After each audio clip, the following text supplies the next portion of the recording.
I've been watching Lord of the Rings with my girlfriend, and all I could think was, what sports do they play? Like, they ain't getting a 60,000-seater stadium in there.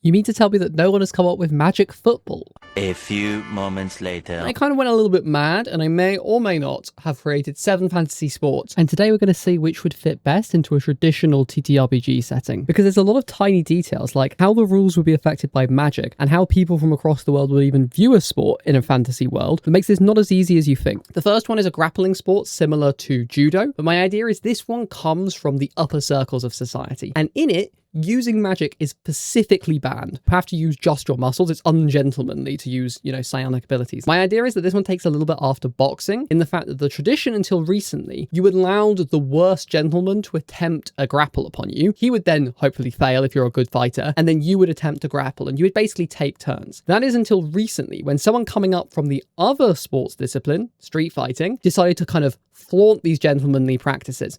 He just fights. If you try to grapple him, he will dodge and he will try to grapple you when you least expect it. He is wildly loved by the general populace. But how do the general populace even watch a sport? All the cities are so far away from each other. Let's imagine there's a magical device. 4 stones are placed at the corner of the pit playing area, and then all of the players and balls on the area are scanned by that object and are projected. Then in other places, 4 different stones are placed around an area, and the other sporting event is beamed into that area. So you can see a 3D holographic projection. Instead of watching on the TV on a 2D object, people go to the stadium, but to watch a sport happening somewhere far away. I could also imagine this being used to enlarge important parts of the game. So when you're actually watching the match, there might be a projection of the most important part at the top of the stadium, a little bit like we use like zoom-in cameras in actual readers in the real world. We can also assume that you're able to project specific parts inside the area, or the whole thing at once, and at different scales. That would mean that a smaller arena could project a bigger game by having the players be miniaturized. I think the other famous martial art is a street fighting sport that comes from the streets of hell, typically fought in alleyways or other confined spaces. This sport has no rules. You can use magic, you can use psionics, you can use anything, and it's a full contact sport. It is fought to the knockout or the surrender. And this means it has a reputation for being very brutal. It is in fact deadly on many occasions, particularly unregulated fights can often lead to one of the members being killed. I can imagine this one has a harder time being broadcast because I could see the death causing it to have less fans. MMA has some diehard fans, but it also has some people who hate it in the real world. So those are the 1v1 sports. What about the team sports? Bridge building is currently experiencing a major controversy. Played typically by the kobolds, the poldars, and the goblins, the smaller folk of the world, the team is contested by a team of 50. They start on one platform, about 3 meters up from water, and a second platform is placed 3 times the average height of the team away. Teams must then form a humanoid bridge between the 2 platforms to allow as many of their team as possible to reach the goal platform. Games are won by having the most players cross the bridge, or being the fastest team to get all players to cross the bridge. There is a time limit of 50 minutes, but if a contestant falls and lands in the water, they are out and cannot score, or help build bridges. However, the sport is currently embroiled in a controversy: Jumpgate. Recently, a team of 25 taller folk joined the competition with 25 babies. They then proceeded to have their average height lowered by the babies and simply jump across the gap. They won that year's competition, but since then there has been an arm race between regulators and competitors into how do you ban jumping and what constitutes a bridge. Iceball. This is my equivalent of medieval football, but instead of being played on grass or sand, it's played on ice. Imagine the speed and brutality of ice hockey mixed with medieval football. It's as awful as it sounds. I imagine it being very deadly and very brutal. The goal of the game is to get a pig's bladder, a football, from the center of the lake to the opposite side of the lake. The sport is typically contested during winter between 2 towns who share a lake, and when the lake freezes over in winter, they fight to get across. There are no rules in this sport. It is probably banned in a lot of places, and it is definitely the equivalent of football in this world. Moles is played by a solo psionic user. The goal of the game is to get your small rock into the hole across the course. Traditionally, the hole was a mole hole. That's where it gets its name. To do this, you must move your rock in a straight line without deviating, except for the allowance of wind. The deviation rule, however, is strangely worded because this game comes from the upper classes, and it's that you must not gain a lasting advantage from deviating. Obviously, if a player misdoes their shot and bends off the wrong way, that would be bad. However, this interpretation is quite vague, and so players are pretty much constantly pushing up against the limits of this. The sport has come to prominence recently after a shot clock was introduced, preventing Magic users from spending an hour preparing to push the ball. They now have only 1 minute after the rock lands to push it again. This has led to a much more exhilarating form of sport, and contestants are actually now seen flying alongside the ball, attempting to blow it towards the correct location. This is because obviously wind deviation is allowed. We have my least well-named one, flying polo lacrosse. Imagine lacrosse, but it's played on flying birds or by creatures who can fly. And instead of not being allowed to move while you have the ball in your lacrosse net, you're not allowed to flap your wings. This adds an inherent shot clock because if you don't pass the ball again, you're going to start falling to the ground. The game is won by scoring the most goals through the opponent's hoops. The main controversy in this sport is the no contact rules. You are strictly forbidden from ramming into another rider head on, although side-to-side collisions are allowed. If you, however, knock an opponent off their mount, you can get expelled from the game. Because of this rule, there is a controversial tactic called diving, where when an opponent crashes into your mount, you can choose to deliberately jump off your bird to try and get them expelled. The act of diving, if caught, obviously comes with a penalty, but this is a giant headache for most referees. But in a world-building sense, how do we actually design our own sports? No, obviously I know how sports work, but how do they work in a world-building sense? What are the dials we can pull to create them? I know what I can do with gods, I know what I can do with cities and towns, but what can we do with a sport? In the UK anyway, sports come traditionally from private schools, like the sport of rugby coming uninventively from the private school in rugby. Or in modern times, quad ball, Quidditch if you still follow Joanne's work, has originated from universities. This lays our first key difference: sports that stay in the private schools and the posh people world, or the sports, as those posh people would describe it, that get adopted by the unwashed masses, otherwise known as poor working class people. Another key difference is whether the rules are kind of defined or interpretable.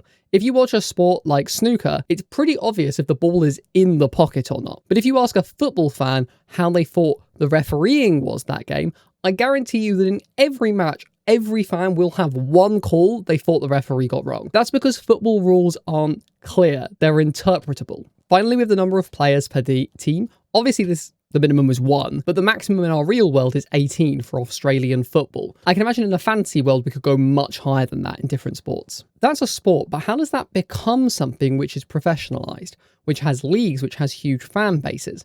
Well, an important factor is money, but 2, it's viewership. The reason football is massive has as much to do with the fact that something like 2 billion people tune in to watch each World Cup, as it does to do with the fact that those people also spend a lot of money. And in my opinion, a key contributing factor to this is TV viewership, or radio viewership in the past.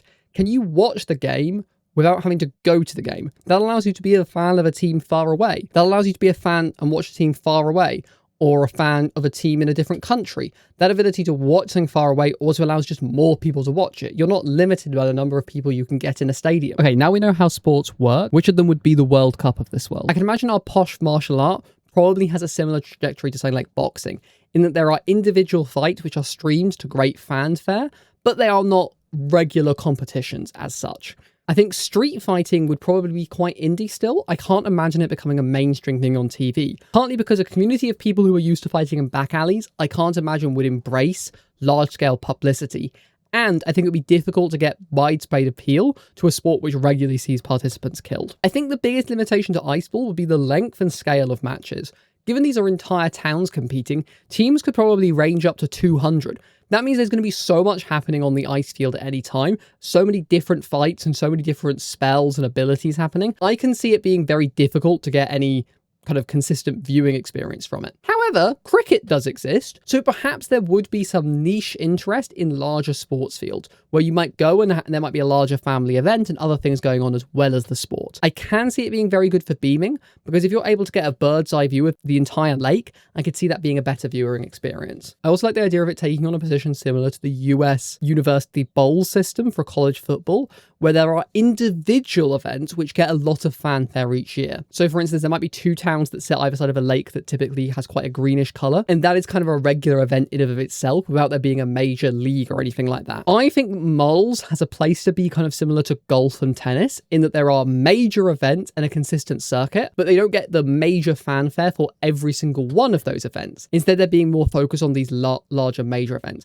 I think the introduction of the shot clock would definitely have brought in a lot of viewing experience, and I think it'd be better to watch over the TVN, given that the TVN would be able to project a close-up of the ball and the contestant and follow them through the air and keep up with them. Whereas if you're on the ground, obviously if you're not a psionic flying creature, you won't be able to keep up with them.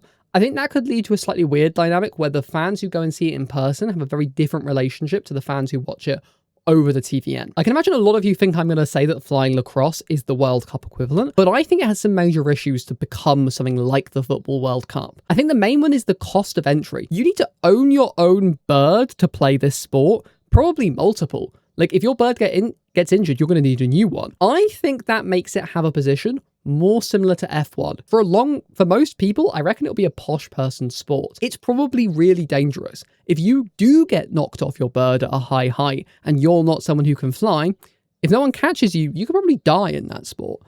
As such, I imagine it having a similar trajectory to F1, where it starts off as quite niche and dangerous, a bit risky, and over time, as safety standards improve, perhaps a net is introduced below to catch participants, or there are talents on hold to catch people as they fall with their mind. I think it would start off quite niche and slowly build. So would it have that cultural thing of the World Cup where everyone wants to play it? No. Could it be very big? Yes. So what would our World Cup be? I think the best place sport to become the World Cup of our magical world is pyramid building. It allows for a lot of different body heights. It allows for a lot of different body shapes. It has inherent fairness. If you have a taller team, they're just going to be placed further apart. It requires different sets of skills. You're going to want some people who are stronger, able to hold up many of their teammates, and other teammates who are very small, capable of just running across the bridge without putting too much strain through it. There would be large-scale tactics about how long can someone sustain being the anchor closest to one platform and having all of these people walk across them. And there could be tactics in how you build the bridge, how you rest, how you do all these. The games would also be quite close because you don't have to worry about, oh, if one team gets 49 people across, the other team can still win. That means there would be differentiations between going fast and putting pressure on your opponent and going slow, and they're going slow and letting the other team make the mistake. I think all of that combined with the fact that you don't actually need to play it over water. Any 2 gaps would do, would allow it to be played by people of any upbringing at any financial level. You don't need to be able to own your own bird to play it. You just need a group of 10 mates to build a bridge in your back garden. So, and I know this is a weird question, but if Messi and Ronaldo were part of a bridge building team, I think that Ronaldo would be pretty good at bridge building based on his strength and endurance. I can imagine him playing as an anchor close to one of the 2 platforms, either catching people as they run across the bridge or holding up the bridge on himself, literally putting the team on his back. I think Messi would be more likely to play as one of the people walking across the bridge. Given he's quite light and agile, I imagine he could be quite good at having balance and not falling into the water, while also not putting too much stress on people such as Ronaldo holding up the bridge. So it'd be difficult to compare them in the GOAT debate the way we do in football, given how much different the roles are. But I can imagine that anchors, the people holding up the bridge, are probably considered the more fan favourite in this sport. I think there would be people who are famous for their ability to cross very precarious bridges or in crazy circumstances like high wind. But I think that holding up the bridge would be the skill stretch. So I imagine Ronaldo would be seen as the GOAT in this sport. And with that, I have been cancelled by half of Argentina. This video was a bit of an odd one, so I hope you enjoyed it. I need to think about now, do I create like rules for this? Do I think I can use something like Jenny Redacted Space Battles rules to create rules for the flying lacrosse game? Do we think that we can come up with some story involving pyramid building or some match now that uses this as part of it? I feel like that could be very cool. An adventure taking place during one of the ice ball games could be really, really fun. We'll find out. If this video does like more than, I don't know, 10,000 views, I can imagine I might follow this up with more information. If not, we might never talk about this again. We'll find out together. So if you enjoyed this one and you want to hear me talk about more world building stuff, over on one side of your screen, you'll see a video of me talking about magic items. Below that, you'll see a link to my series, Running the Steel. It's all of my videos like this that's inspired by running the game, as you can tell. But if you don't like the sound of either of those, the YouTube algorithm probably knows you better than I do, so it's recommending you a video of mine on the other side of the screen. I hope you enjoy it. With that, obviously, there is no secret bonus videos. That's not how this works. See you guys later.